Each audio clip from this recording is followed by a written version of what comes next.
पुढच्या बातमीकडे वळूयात। बॉडी बॅगमध्ये घोटाळा करणारे कफन चोर आहेत अशा शब्दात देवेंद्र फडणवीस यांनी घणाघात केलाय।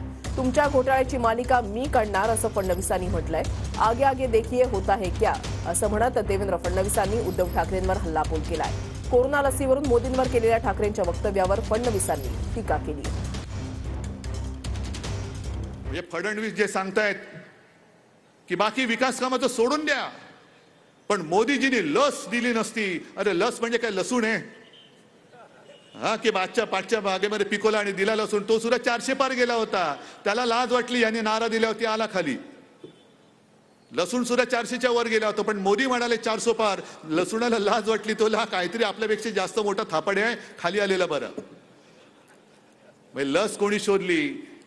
एका गोष्टीचा अभिमान मला नक्की आहे की महाराष्ट्रातल्या कंपनीने लस शोधली होती पुण्याला। त्याच कोविडच्या काळामध्ये तुम्ही काय करत होतात? खिचडी चोरी। अरे प्रेताच्या टाळूवरचं लोणी खाणारे तुम्ही, अरे बाकी जाऊ द्या, त्या बॉडी बॅगचा घोटाळा करताय। कफन चोर आहात तुम्ही, कफन चोर, कफन चोर, बॉडी बॅग मध्ये घोटाळा करणारे कफन चोर। या ठिकाणी तुमच्या घोटाळ्याची मालिका तर मी काढणारच आहे। अभी तो शुरुआत हुई है,